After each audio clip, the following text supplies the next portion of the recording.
Hello my friends, here we are at long last with the unboxing plus commentary for Waterdeep, Dungeon of the Mad Mage board game. Now this is in the D&D Adventure board game system. It's one of the first ones done by WizKids instead of by Wizards of the Coast. But it's using the same system. It says designed by Kevin Wilson, and I'm sure that's accurate. But it's based off a system that was not designed by him originally, and from what I understand, it hasn't changed much. Well, as I'm slowly opening this, let's take a look at the cool box with its great art and everything else. Oh, that's me behind the camera there. That's a cat.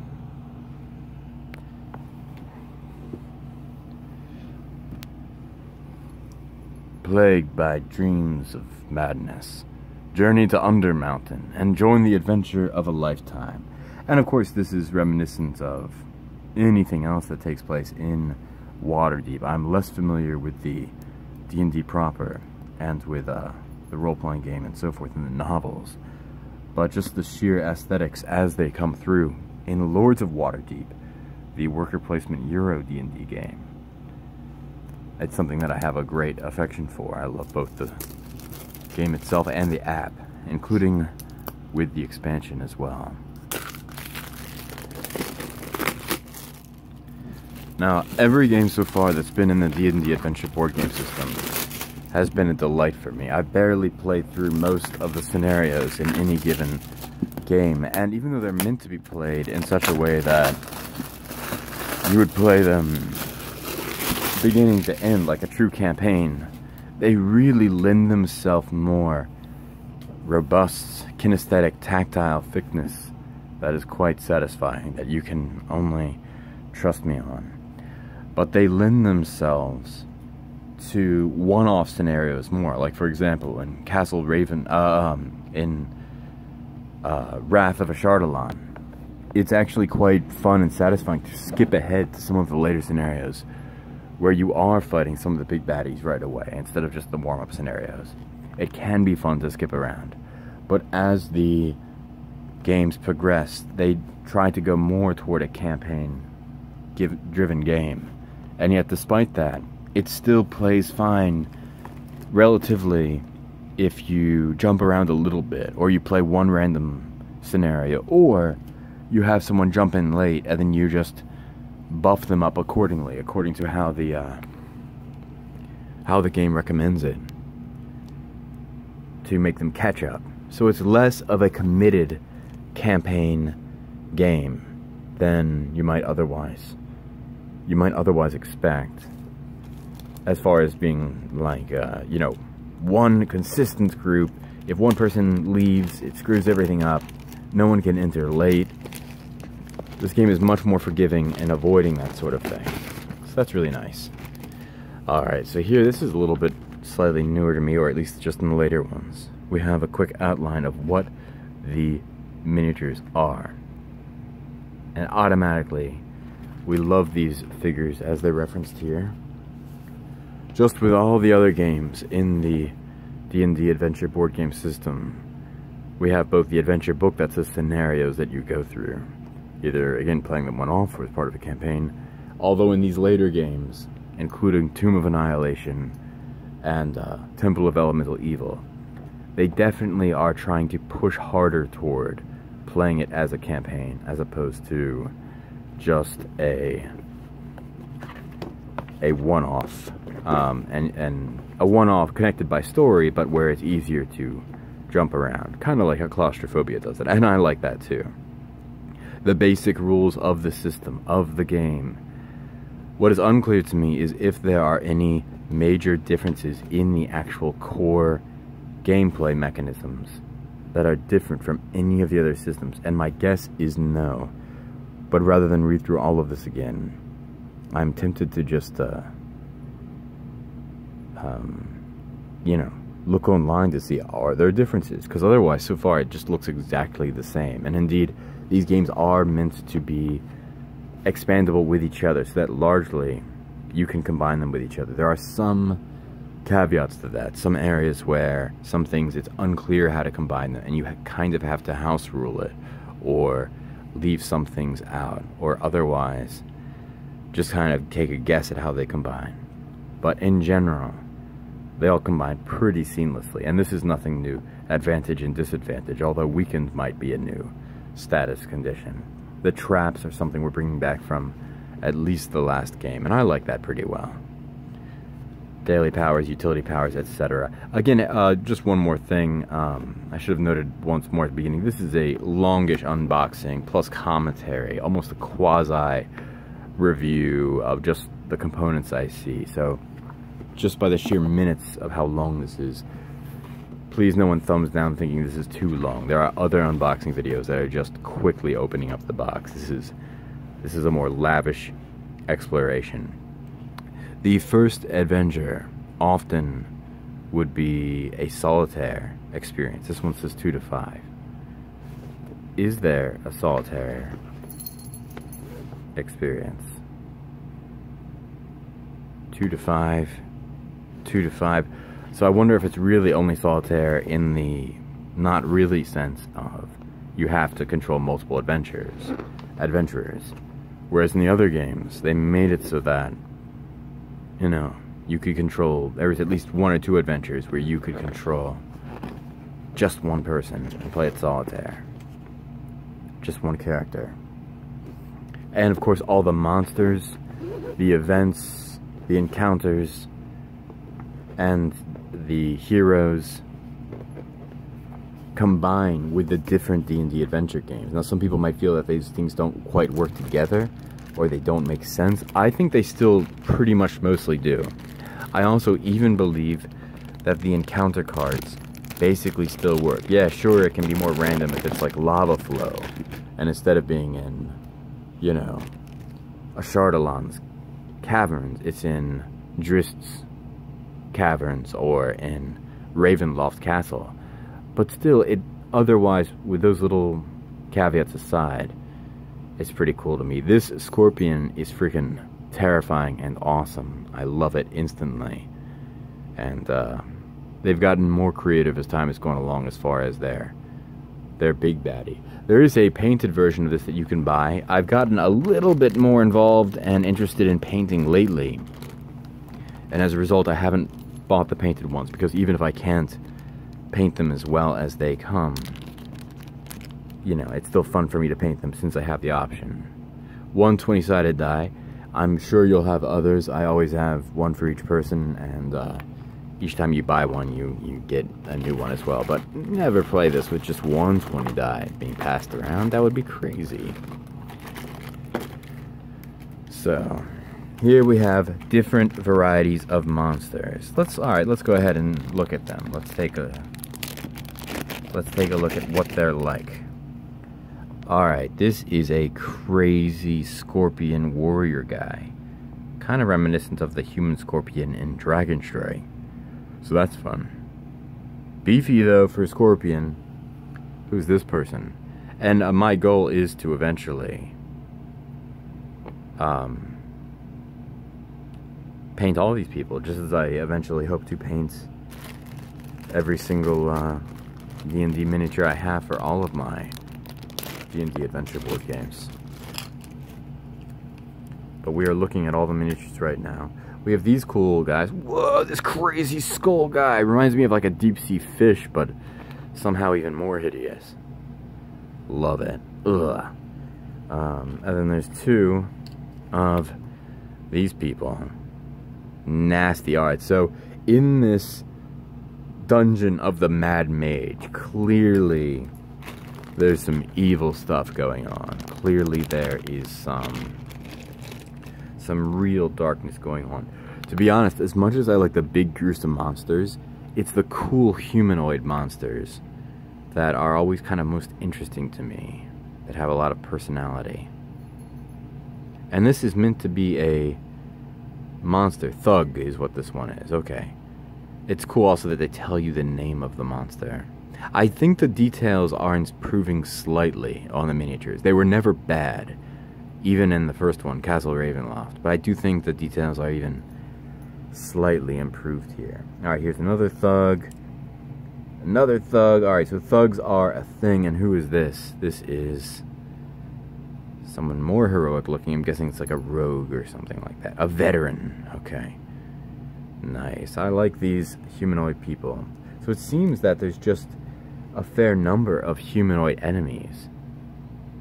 Because these look like humans. Most of the humanoid enemies you fight in previous ones, Thug Leader, have been something other than human. They've been orcs or elves or goblins or, you know, dark elves, veteran, and another veteran, I think.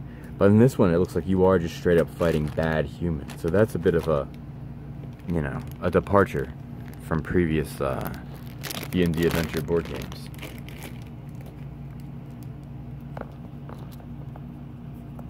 Now, I don't know what this person's deal is. What is this? Does this connect to something or go around them? Then this person is like a wizard. What do they call him?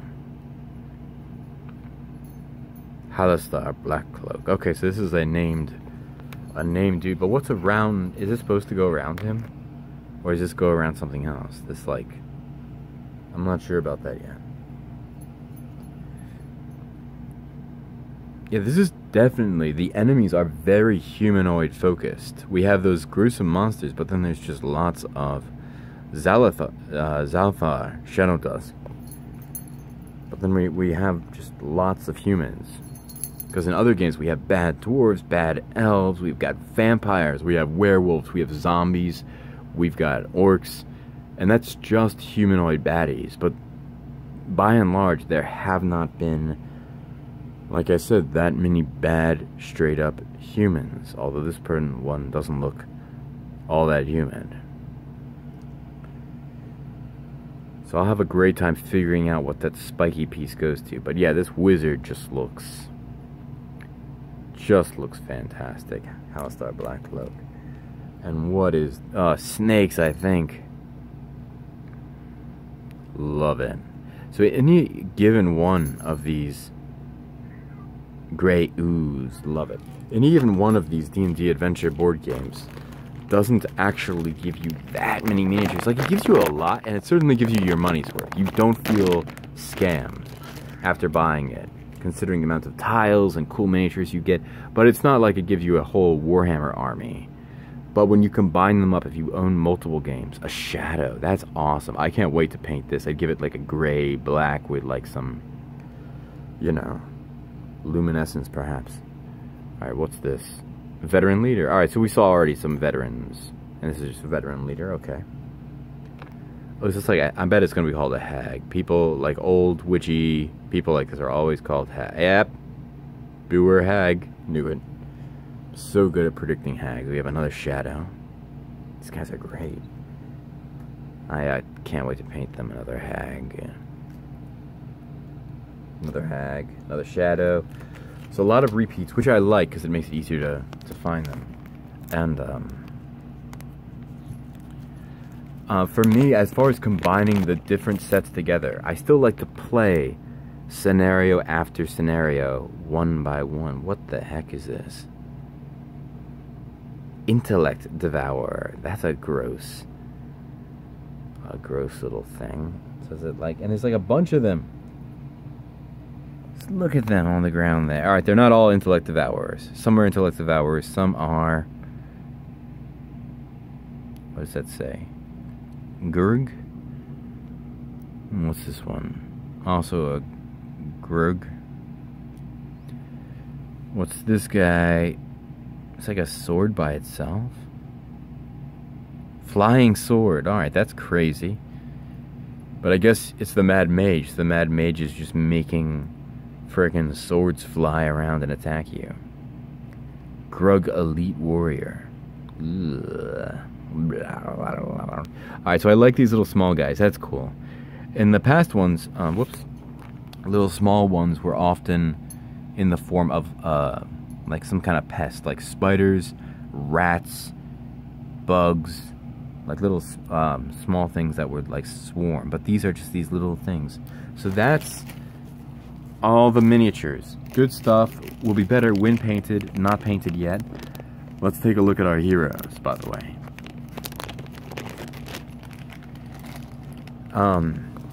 So I've found that combining all the different bits from them work together. People say, oh, what about the flavor, the theme? You won't focus, you won't concentrate. It ends up working better than you would expect. It really does, because your imagination and the kind of dynamic nature of these. Human Paladin of the Oath of Vengeance. That's awesome. I already love this guy. What's this one called? Gnome Inquisitive. Aren't these guys supposed to have specific names, but instead they're just being given like their title? But other heroes have names in the other ones.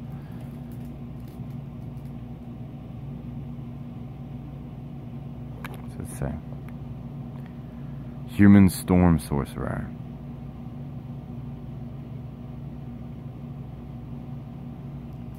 I wonder if their character card still says a name. Elf Cleric of the Grave. And this guy with his big round shield. Tiefling Battlemaster. Very cool. The detail is great. You know, you can see the great chainmail. It's very wonderful. I like it a lot. But yeah, combining encounter cards, combining item cards, and combining adventure cards and just things together, as long as you, for any given scenario and any given campaign, you're only using the scenario specific stuff you're supposed to and the campaign specific stuff you're supposed to. I've honestly found that combining other elements that can be combined really just improves the game, makes it better, even though you end up having an item deck that's gigantic and a monster deck and an encounter deck that's dynamic. The one aspect that I found where I don't combine them, and I do just use the ones for that campaign or that scenario because of blocking my light, is with the dungeon tiles themselves. That seems to be where it crosses the line for me, and I just use the dungeon tiles. But other than that, I combine everything else. So, we have our adventure cards, specific things that'll pop up for given adventures. Sorcerer, Expert Power, that's a new thing, because we have daily powers and unique powers and at-will powers. During your hero phase, once per turn, you may move yourself and all adjacent heroes one tile. Each hero that accompanies you must end the move adjacent to you. So is that different than an at-will power? Maybe it means once, it's like, at-will is just like as many as you want. And utility, and daily power, once you use it, it's gone. But, I guess that expert powers you can use once per turn? I don't know. In addition to your daily power, in addition to your at-will powers. So that's a newish thing. Spells are not too new as far as having like a spell deck to draw from. That's something that clearly can be combined with other games, so that's cool. Having treasure cards is great. New stuff to add in there, and excited for that. And again, these are ones that are just great to combine with all of them. Gain 100. So lots of gold there. A helpful rune fortune. Draw an Elder Rune card and resolve its boon effect. Alright, that's a new thing. We have lots of gold ones. Potion of Healing. Eye of the Eagle. Ring of Evasion. And there, honestly, I play some things with this game to make it so that it's harder. So I have not only all the expansions and or big box, you know, additions for this, and I combine them all, but I also bought all the Dungeon Master or the Dungeon Command games, which come with a bunch of big monsters you can combine in, and they disproportionately increase the difficulty because they make more of your big monsters, more of your regular monsters behave almost like mini bosses, really making it hard.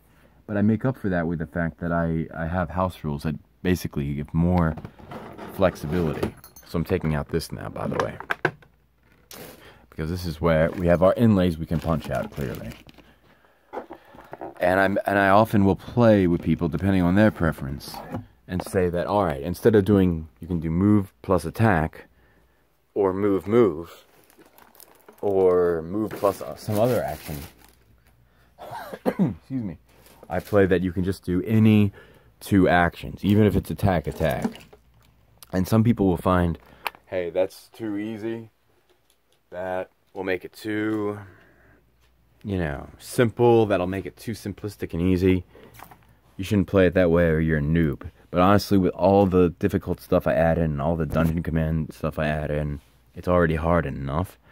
And if anything, this doesn't even make up for that. Plus, it's nice to just give more total agency and options. And if it takes just as much time to do a move as it does an attack, then it makes total sense that you could do a move, attack, move action, just 2 actions. So to me, that makes the most sense.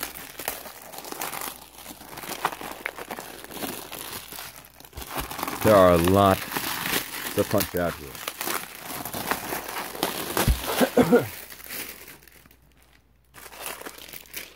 Alright, so let's see. Alright, we have our... Excuse me, I've got a cough going on. That doesn't help this video. This healing surges, we always have a couple of those. Once you start combining, then you just always end up having too many, but that's okay. We have these gold. These are useful for...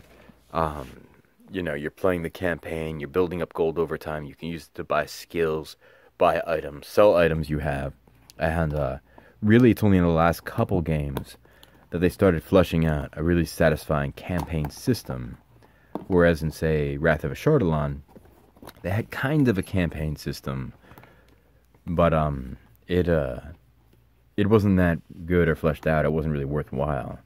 It was just a little bit tedious, even though it was still fun and fine. Health, 5 health things. But,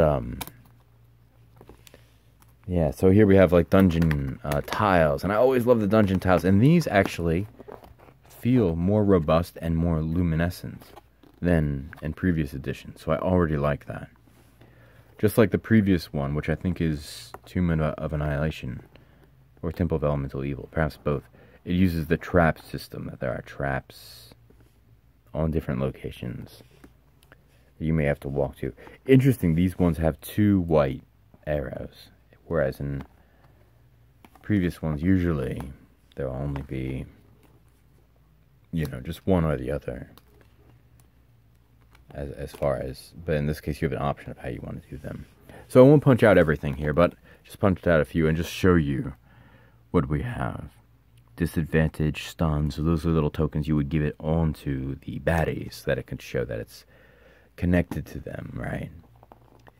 Here we have more health markers, more advantage, healing surge for when your guy repairs, monster wound tokens, and more awesome dungeon tiles, of course. And that's really, to me, the most differentiating thing between the different games, is how different the dungeon tiles look, because the monsters are different and unique enough, but all of them you could kind of imagine that most of them could show up in another game. Like, sure, a werewolf makes more sense in Castle Ravenloft than Legend of Drizzt, but it's still, if a werewolf showed up in Legend of Drizzt, to me, it doesn't feel completely bonkers. It really doesn't. Alright, Halaster Blackcloak. So here we have some big bosses. The big bosses, the villains, which are the big bosses, look like this. So that's really cool. So we know we can fight those. Here we have extra attack, stone skin, insect plague. I'm not really sure what these are, but I'm excited about them. And of course, more gold. We have advantage tokens for when you get one. We have health tokens. We have more of these cool chests. I don't know when they appear. I like to use the chests from, from Hero Quest and use those instead. And a disadvantage as well. Oh, that's interesting. We have disadvantage on the opposite side of advantage, so you could flip it. In previous games, it's just, they're separate tokens, but this does make more sense, really. In fact, it surprises me they didn't think of it before. I'm unclear what this is. +2 plus... Oh, 4th level! Holy craps! You can get to a 3rd level and a 4th level? Oh, man. Talk about leveling up. In the other games, they have it that you can, you know, get from level 1, go to level 2. Other than the first couple games, it just resets whenever you go to a new scenario. So it's only kind of a sampling of the long-term roleplay level up, but not really. Then in later ones, you can level up just to level 2, but only other things that you really build up on are basically just the items you get and the skills you buy. And you can buy these skills and stuff that increase, like, you give you a new ability and so forth, and a new one-off thing. But level 2 ends up being your cap off. But now, it seems that you really can get all the way up to level 4, so that's really fun. Tiefling Fighter. Okay, so we do have names for these people here, just for whatever reason on there. I know, is this villain? I know, this is a good guy. Hence level 1, level 2. This is a villain, level 5 villain. Zalathar, Shadow Dusk, Undead. These smaller villains. Right, so these are all villains. These are more level up things. 1,000 gold each. And again, advantage with disadvantage on the other side. Very helpful. More cool heroes. That's really a huge thing for me. So yeah, I think on the thing itself, it just said Gnome Rogue. But here it says Trosper, unless I'm misremembering. That's level 2. Here's his level 1 side. After discovering that an old artifact you found in the Trollbark Forest was actually created by Halistar Blackcloak, you've arrived at Undermountain, hoping to uncover more of his secrets. They all have a great plot, a great fluff. So here we have that guy, Markin, human sorcerer. Love him already. Cormac, half-elf cleric.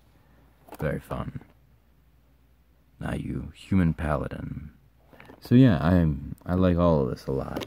I even want to see if you can combine this kind of level 3, level 4 system and use it with the campaigns for the other D&D adventure board game campaigns, because Tomb of Annihilation has a pretty good campaign. Temple of Elemental Evil has a pretty good campaign. So it'd be kind of cool to see if you can do that. False Life, I don't know what that is. Weekend, that is a new thing. So that's a tough thing.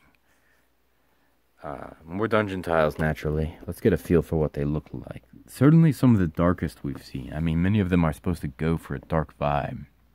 Castle Ravenloft is basically a Dracula or a vampire castle. You know, Legend of Drizzt is kind of an underground, luminescent, but, you know, dark underground place. And, you know, Wrath of Ashardalon is basically a cave, right?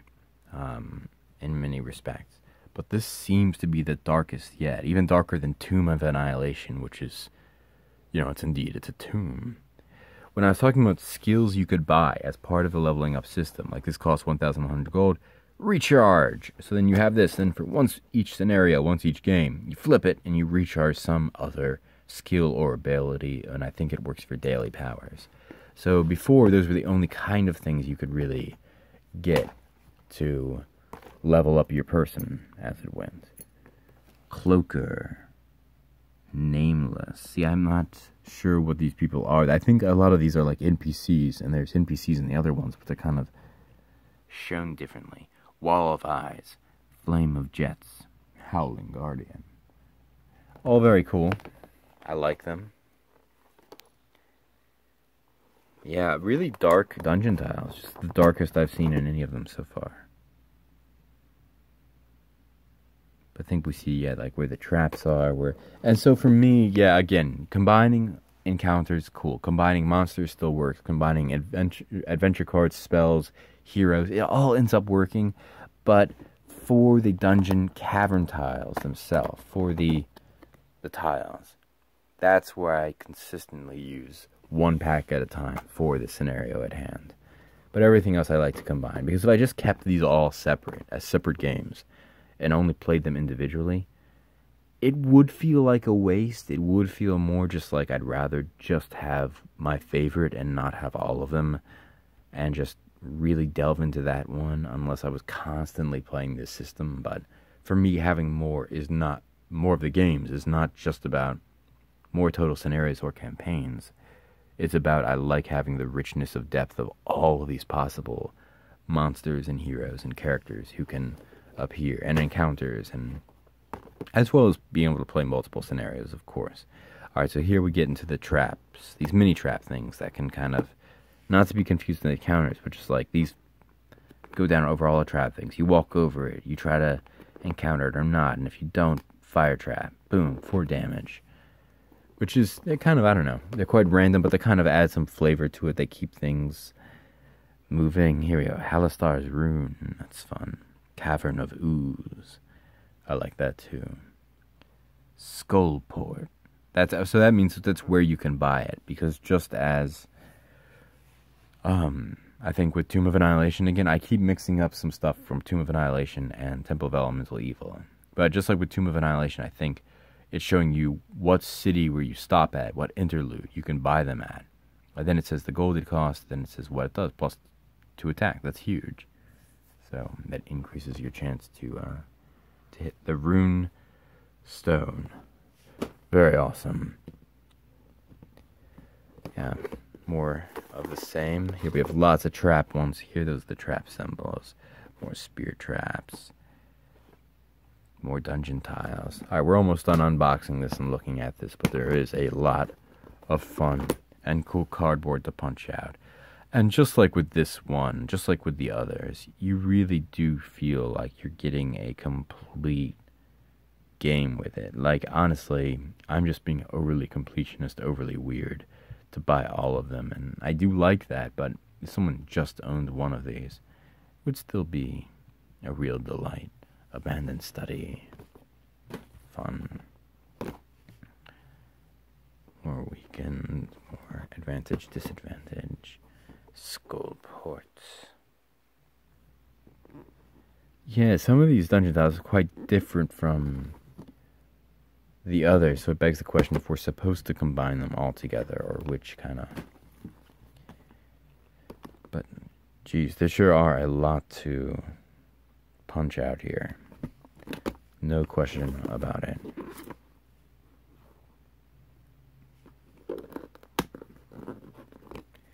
Right, so this can be bought at the Yawning Portal. 600 gold point. Flip it, regain 2 health.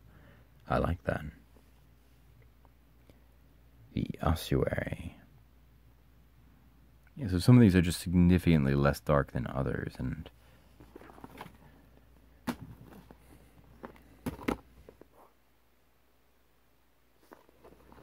finally, this one here. So, that's pretty much most of it. I want to look at the adventures, mopping up. Objective, defeat 4 humans. That's interesting. Well, we did point out there were more humans than, defeat the 2 zombie beholders. So I'm curious about which ones involve what kinds of tiles, or if they all use all the different varieties. The earlier D&V adventure board game systems basically made it so that it's an ongoing story. Each scenario connects to the others thematically, but you basically start from scratch, and just with whatever startup items you have at the beginning of each one, which many people will not like because you're not really playing a campaign, just the kind of theme of a campaign. And I can see where they're coming from, and sometimes I don't like that, but other times I really do still like that, because it means you can jump in more easily, you can jump around, you can replay and focus on your favorite scenarios, and you can, it's easier to have new people jump in at different points, even if they didn't play the last 2, and you want to start with the new one. So it focuses more on the fluff and the theme of a new scenario, but really the hardest part about campaign stuff, where you are getting harder and harder missions, but you are getting stronger and stronger, is just making the numbers stay balanced, because if the stuff you're fighting is harder or more, and you're getting stronger, but you also want it to be slightly more challenging, but not too much. That's just a lot more balancing questions to put into effect that you otherwise don't have in, say, Castle Ravenloft or the board game Claustrophobia, another favorite of mine.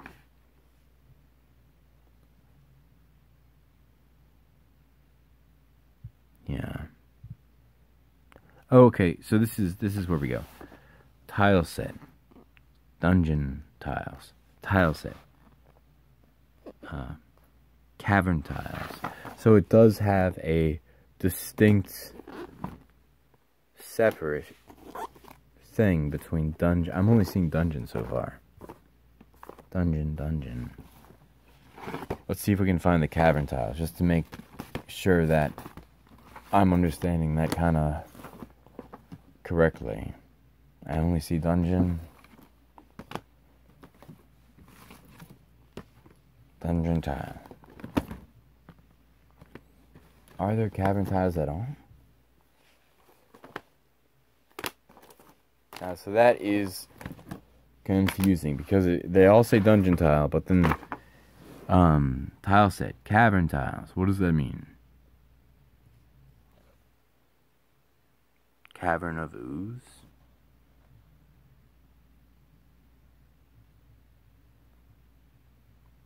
Okay, so maybe just tiles 1 through 8. So, okay, so maybe instead of separate things, maybe just cavern tiles are a subset of dungeon tiles, which is less clear. It's a bit more confusing because the other ones have, you know, both on the back.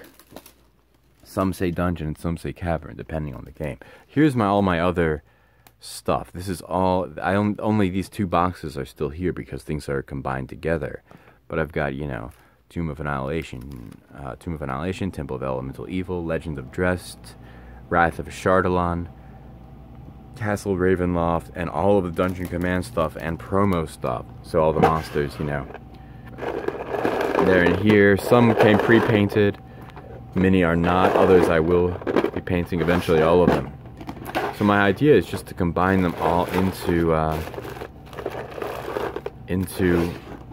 here.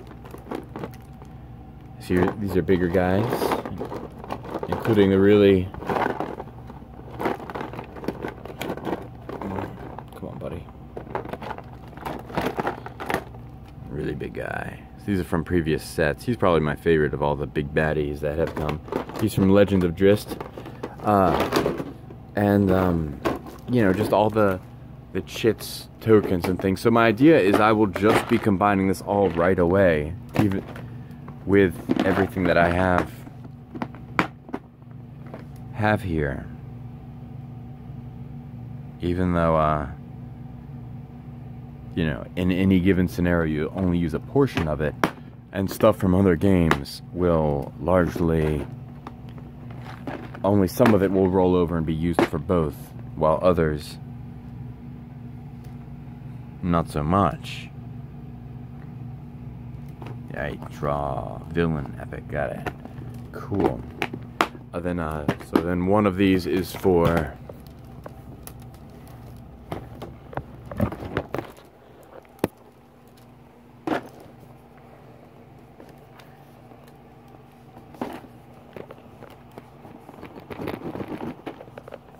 sorry about this. I'll have it ready for you in a second.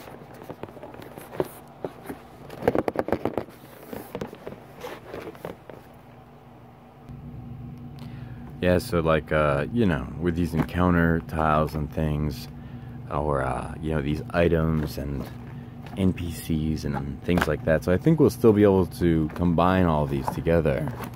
Then all the heroes, all their cards, all their possible skills, all the encounters, all the item decks. Like, this is all just, we got monsters. This is all monsters. So whatever monster you draw, that's what happens. The drawers make it so you can still find the one you need faster. But, yeah, it took a while to really kind of figure out how I wanted to do that. And just all the different skills. And then, oh yeah, treasure cards in here. But then, will I be able to even combine them in here anymore? Too squished. So, lots that I'll have to do. So that's for all those cards. I'm just kind of showing this to show you if it gives any inspiration, any help, any thought. Not entirely just to brag, because I don't know if it's actually brag-worthy. And these are all just different tiles, dungeon tiles, as well as some Hero Quest stuff I like to combine in to give it more flavor for areas they walk into. But this is where, as I noted, this is where I actually do separate these out depending on scenario or segments of scenarios, or rather entire big box, so you have the tile set that fits, because that's the only place where it feels anachronistic to have kind of a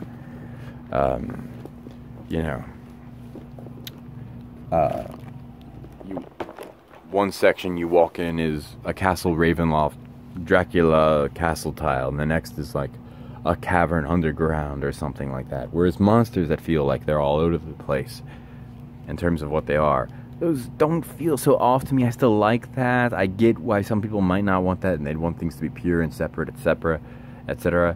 But for me, it still works to combine everything except Cavern Tiles. So that's a quick run through of what we have here with the unpainted, so far, Dungeon of the Mad Mage Waterdeep board game made by WizKids. I think it's the first WizKids one in the D&D adventure board game system. I'm really excited to combine it in, to start playing the campaign, start playing the scenarios, and just have a good time with it. It's easy to house rule it. It's easy to tweak it to your liking.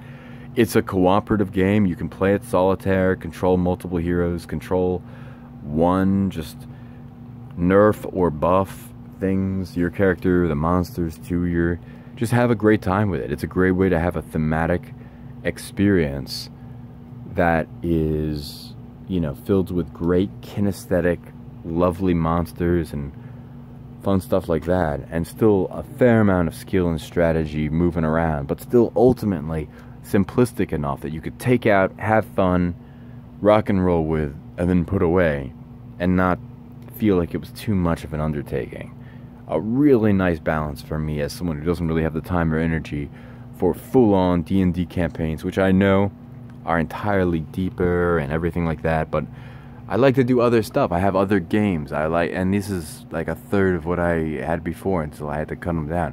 So like I'm into lots of games. I don't have time to just do D&D, so when I do, I like to do it full blast with all my D&D stuff, but make it so that I can put things down and play it from beginning to end, and it just kick butt, cool scenario, hack and slash, sword and sorcery, 90 minutes, boom, it's done until we take it out again and play the next one. I really like that.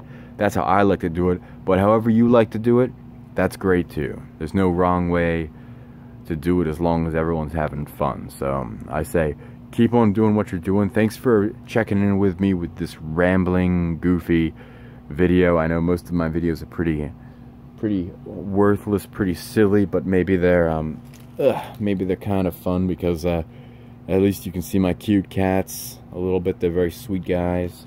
They're very heroic, I think. And yeah, thanks so much. I'll catch you in one of my next videos, whether it's about board game unboxing or board game talking or ASMR nerd crap that I like, or just general vlogging, or you know, accent work, talking with American accent, or whether it's you know, some short story nonsense or something. You know, this YouTube channel is about a lot of different things that I'm into. You might be only interested in a third, a fifth, or a sixth of all those kind of miscellaneous hobbies that all are only thing they have in common is they're typically voice focused and story focused. But even if you only like a little bit, I appreciate if you like or subscribe or whatever. So thanks so much, and have an amazing, amazing day.